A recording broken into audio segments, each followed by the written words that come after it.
Hello everyone, we got a major winter storm on the way for much of the north central US, including a very interesting severe weather risk and heavy rains to take over the eastern two-thirds of the lower 48. If you do enjoy this video, please consider subscribing, liking, sharing with friends, and let's dive right into it.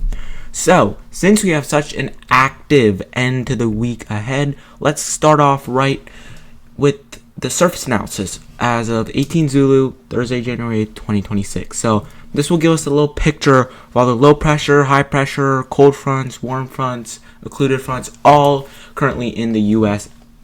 right now as the latest update. So yeah, let's get right into it. So we'll work our way west to east. Over on the west, pretty quiet. You do have high pressure offshore, and so relatively quiet, but there's a couple systems to talk about. Pacific Northwest, there's just this kind of trough. Okay, it's been very chilly in the west, and it's also been wet, especially in the higher elevations where you have winter weather advisories, winter storm warnings, all of the variety, and some showers on the lower elevations and valleys. Closer down here, we got a little low pressure, kind of near San Diego. Cold front right offshore, and then slightly cold front in between another low pressure. So lots of these low pressures are weak, as you can see, 1,005 millibars, 1,005, 1,010. So nothing too interesting. Likely just bringing some clouds, maybe some scattered precipitation, especially as you head further north and east. Now, the biggest weather maker we're currently looking at is this low pressure right here, kind of in east central Kansas is where I'd say it is. Cold front, a little bit of a occluded front. Here's like your main cold front, your warm front, and your occluded front. This low is traversing north and east, okay? But it's cutting pretty far north and west. I mean, it's going to be cutting well north and west of Chicago. And so it's going to be warm, okay? And you can see these temperatures are very marginal. Currently, you can see these lines surrounding the low.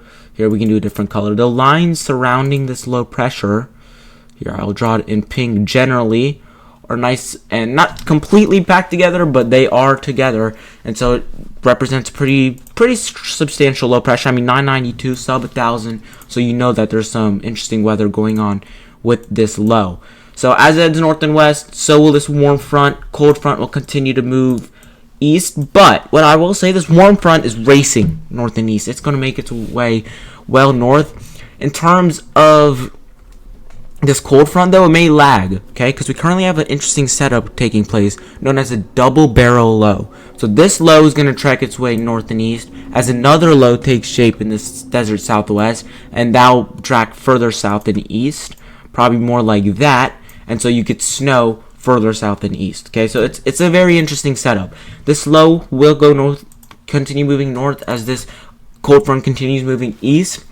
However, I mean, if we've been in touch with the pattern, we currently have a high pressure in the east. This will move offshore, and overall it's been mild in the east. So even with this warm front, it will get milder for sure, but it's no surprise. I mean, many people I've seen outside, it's very warm. I mean, just looking at these temperatures, 50s all the way even up through New York City. Okay, so it is pretty mild, and we could reach 60s up in these same areas as we get to like Saturday.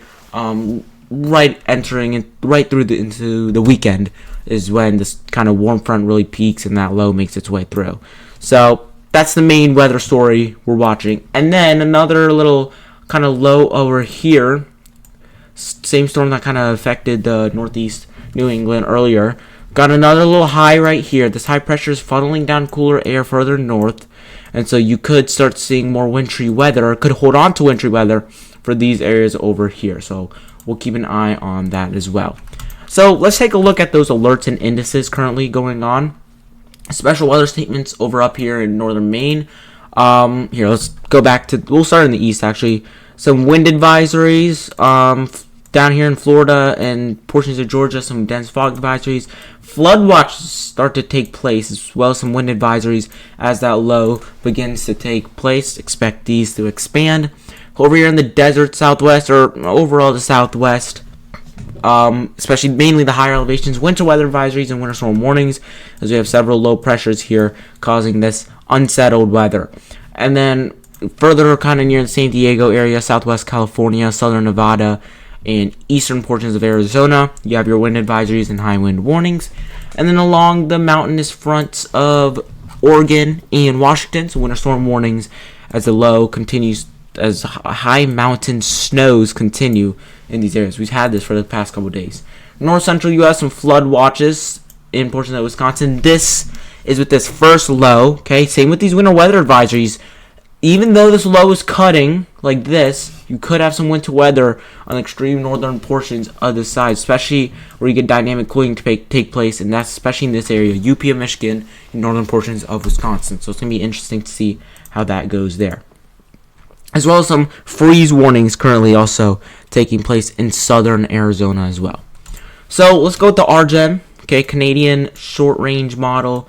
This likes to kind of depict everything pretty well.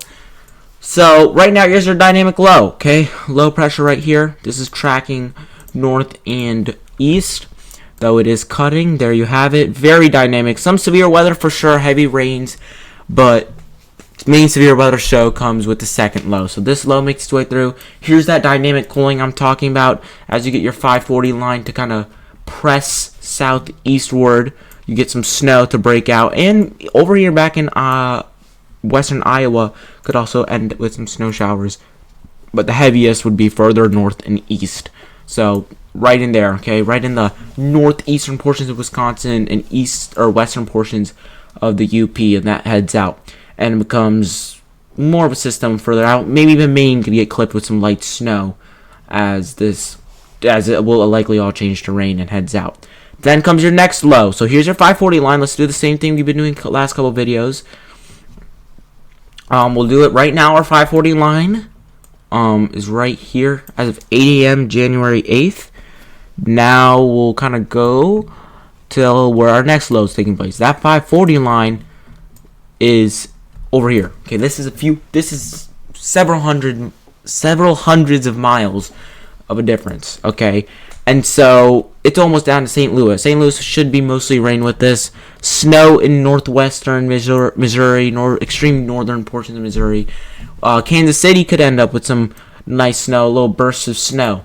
Okay, but again, this storm doesn't take place until it heads much further north and east, and so it's really just a quick hit of precipitation. Could start as rain in Kansas City, go to swath of snow overnight, Friday night into Saturday, and then out by before daybreak.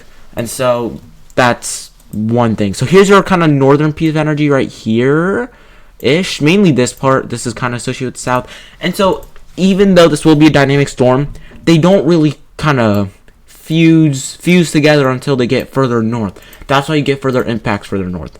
Okay, but the low, I mean, it is kind of coming right out of here. Moisture rich, has direct access to the Gulf, and it's just so warm. Again, our pattern already setting it up with the trough and the ridge, and so you already have dew points, temperatures all pretty warm, and some cape, and so that's how you're getting your severe threat from Gulf states all the way up into the Carolinas as well. And so it could even get along the entire eastern seaboard up into the mid-Atlantic, at least southern mid-Atlantic for sure. So you start to see that low take place. Here's your large upper level low, or your ULL. And so this is where that northern piece starts to come together. Chicago within that snow area. It is looking like it kind of sticks around, at least the heaviest, sticks around further later to 3 p.m. Overall, I mean, it's a quick, for steadier snow, it comes in at like 10 a.m., only lasts for a couple hours, out by early afternoon, I'd say. Your low, again, cutting, Appalachian cutter, I'd say, honestly. Kind of go like that, so cutting right along the Appalachians. And so, there's your low, colder air, 540 line sinking. It's going to be some pretty cold air behind this, by the way. Your low is all the way up into West Virginia. You still see no snow. Or it's pure rain. I mean, just cold. I mean, not even a cold rain. It's going to be mild, too. Once you kind of get 7 p.m. Saturday, this is where you get your heavier snows. Especially going to be for Canada. I mean, Toronto and north, especially north of Toronto is where you're going to get your heaviest snows. Toronto could be right on that mixing line, as it usually is with these Appalachian cutters. Here you have your snow taking place in portions of the upstate of the upstate. of New York and portions of New Hampshire, Vermont, as your high pressure way up in Canada still keeps some cold air. And with that low, okay, kind of transfers to the coast. Okay, well, it's technically right here. You can see by that ice bar, and it transfers to the coast. That's how you stay all snow in these areas. And so most of Maine is snow, except for like Portland, and those areas could deal with some mixing. But I mean, honestly, most of the state is all snow. And then it heads out in your cold air right behind it. So we can actually look at those temperatures right behind it. So here you have it. Here's your warm air. And I mean, we still have that ridge in the east, so it's mild for, I'd say, January standards. I shouldn't just say mild because many people think of like 60s and stuff. And it could certainly hit 60, but it's mild for winter standards. Like here, I live near Philly. We went below freezing. I'm in the suburbs. And so it's still, we had frost on the car, so it's still pretty cold as I was going to school. So that low, I mean, this is kind of honestly cold air damming setup right here.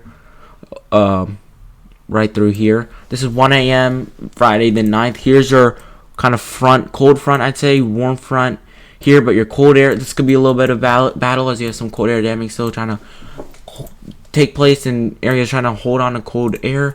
That will fade though. I mean, warm air advection with this storm will be pretty impressive. And so there you kind of have your gradient right here, above freezing everywhere. 12 a.m. Saturday 10th. Here's your like mild air kind of surging through. And so then you get your temperatures. I mean, look, it could get really warm. I mean, South Carolina's 80s, 70s. Up, maybe DC could get. I mean, here, we can even take a little closer look into the eastern U.S. 60s. Up in Richmond could battle 70s. So it's going to get very warm. And so there's kind of like your front. I mean, DC right here. Okay, it should say south of Philly. It's going to be an interesting battle between the colder air. Because it's cold, but obviously not cold enough for snow. It's going to be like 40. So it's still probably going to be a cold rain, but more milder as you head further south. And then as that warm air kind of gets out, there's your cold air. Start to dump through. 7 p.m. on Sunday, you got widespread cold for much of the eastern U.S., including in the north. And so, I mean, that's just an insane gradient too, because I mean, if you go back here, let's take like this digit right here, for example, 71 over here in like north central North Carolina. So that's, wait, when is the 71? Go over here, 3 p.m. January 10th. Let's go 3 p.m. January 11th. It is 44 degrees. That's a major drop, and it's below, almost below, it will likely go below freezing Sunday night. So okay, did I say Saturday before? My bad. On my Sunday night. But it's going to get cold right after this storm passed through. Man, my speech has been all over the place these past couple of days. Sorry about that. But yeah, there goes your upper level low. So we'll kind of walk through each area, kind of careful by careful. First, step by step. I don't know why I said careful by careful. I meant carefully. Here we have our severe threat, slight risk, okay, which is pretty impressive for right now. I mean, not impressive, not like in the way that's abnormal, but what this just shows how dynamic this storm is. So there is a tornado threat, okay. You have lots of wind shear, lots of wind, pressure gradient is tight here, so you're gonna have shearing vectors through these areas, especially over here in Louisiana, Mississippi, and portions in Alabama. So where you have your highest 5% threat and 2% outside. Same with wind again. Strong pressure gradient going to lead to wind. Small hail threat, wouldn't rule anything out, but mainly tornado and wind is the main kind of threats here. So New Orleans, Birmingham, Baton Rouge, Jackson, Metairie, Louisiana, and the slight risk. Houston, Austin, Memphis, Nashville, and Atlanta, all in that marginal risk. So then we'll take a look kind of at the rainy side of this. So this goes through the entire storm right here. And so you got pretty, with the severe threat too, it's going to be very heavy rain, upwards of 2 inches, and we kind of need the rain, especially over here in the Northeast, so we'll get to that in a bit. Isolated spots of 4 to 6 inches in northern Georgia, extreme southeastern portions of Tennessee, extreme southwestern portions of North Carolina, extreme northwestern portions of South Carolina. Right in this area is where you could get localized plus amounts of 4 to 5 inches of rain. And then in the purples, wherever you see these purples and like whites, this is where you could get anywhere from 2 to 5 inches of rain, 2 to 4 inches of rain.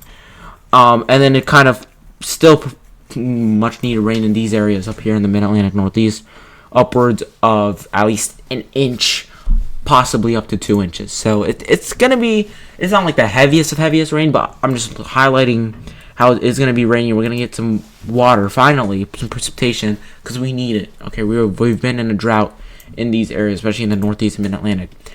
And then we'll kind of look at the snow threat. Okay, this isn't as much of a snow system.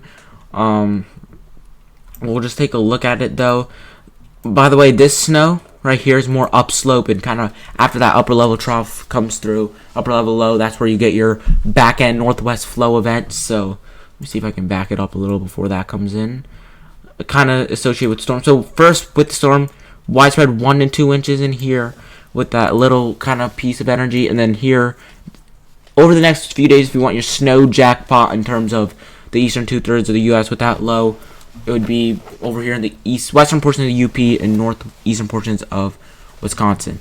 And then overall snow jackpot over here in the west. I mean, higher elevations, obviously, because we've had snow past few days. And then over here in the northeast, you get your more widespread 3 to 5, 5 to 8 plus. Upstate New York, New Hampshire, Vermont, and Maine, mainly in northern portions of these states and western portions of Maine, where your colder air is more established rather than, obviously, they're off the coast. And then, I mean, honestly, Caribou, these areas might get a little screwed just because you get your coastal okay, your low won't be there. Your low will be around here. Coastal transfer heads that way, so you might get like your snow here cuts off and then redevelops offshore. So that's why you could get a little screw zone in these areas, but we'll keep an eye on that. So yeah, that's your winter threat. Let's talk about the long range pattern, though. That's your overall dynamic storm. Okay, now with the pattern, 12Z still coming in. Honestly, we'll just use 0Z. And there's been some interesting trends. Okay, we've talked about these trends. So here's your short wave right here. Circle it. Right here coming through. This sparks that pattern change. You see that trough. Another short wave over here gets cold in the west. I mean, it stays cold, honestly. There's your short wave, though. It shakes things up. There's your ridge. Comes in right as kind of midweek, late week. It honestly has been looking more delayed for the next few days, but it's not. It's when it does get established, it looks big. Okay, no, it doesn't look delayed. Sorry, I was looking at the wrong day. So here's your trough. Ridge comes in by weekend time. Could get a little more moderation. The trough drops down by early, especially by midweek next week. And I mean, look at that trough. I mean, your ridge here. I cannot remember the last time we've had a ridge spike like up into Alaska. Like, it's not fully up in Alaska. I mean, look at these decameters. These are some dark reds. I mean, that means you have a strong ridge. Again, same kind of how I was talking about yesterday. I'd want this ridge slightly more east, positioned closer to Idaho, Montana. But I mean, you have a spiking ridge, nice little negative NAO. Gulf of Alaska low trying to kind of spike over here. Little signal, nothing much. Little 50-50 low, again, would want slightly more backed up west. And so that's why I said you do have your negative EPO, but it's very, very weak. But you'll see it strengthen most likely. But either way, you have your trough. And what I like about this trough, over the past couple model runs, it's been like here. It's been like that, which is still good for any East Coast cyclogenesis. But at the same time, it's kind of meh. Because here you also have your cold air supply. Okay, you see kind of this like breaking of the ridge right here. Cold air supply comes down. Okay, amplified by this upper level trough, and so you get your cold air. And also, this trough is digging. It's digging. So that means North Stream can interact more with that South Stream with any energy from the south, and it could really become an amplify, especially with this ridge. Now, things I'd want to see improve besides everything else with this trough, especially more of a neutral, if not negative tilt. Obviously would help to guide the energy up the coast, but we don't usually see that. But if we can get this to tilt more neutral, we definitely can. So we're going to watch that. This is one of our time frames, 15th, 16th time frame. Then you kind of get your ridge. What we've also been seeing, we've seen the southeastern ridge extend further north. We've kind of seen that get delayed and the trough hanging on, kind of squashing it further south. So that works in your favor, especially for portions of mid-Atlantic and southern mid-Atlantic.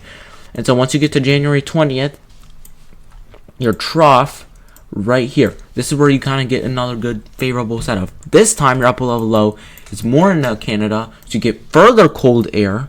Okay, so here cold air definitely shouldn't be as much of an issue with compared to 15/20th. Negative NAO. Ridge this time is spiking up in Alaska. Now, same thing. You'd want this a little more east.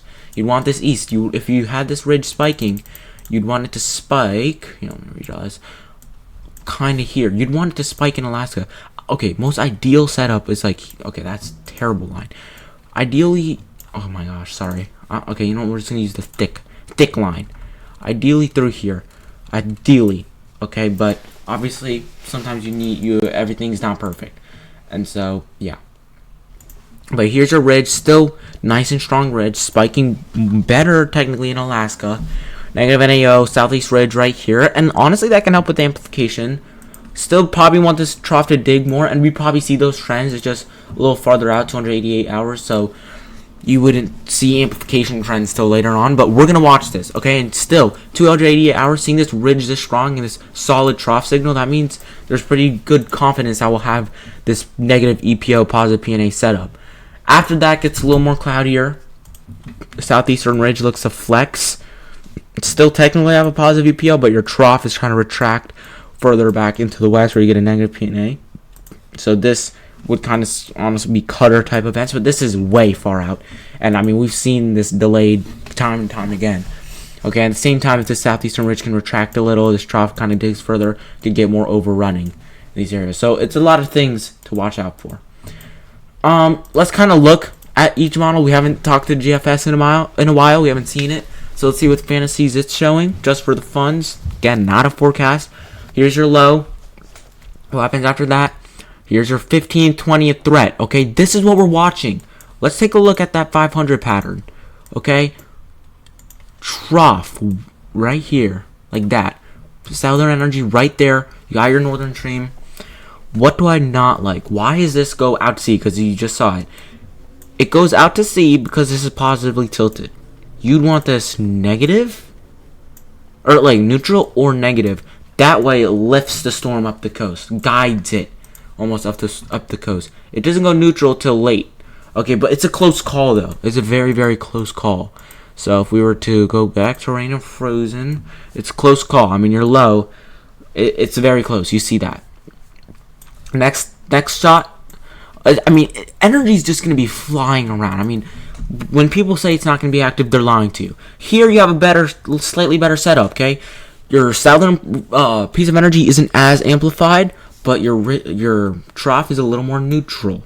Okay, here's your energy, and so it has time to go negative and bring a further more interesting system. There you have it. I mean, that's a negative tilt right there.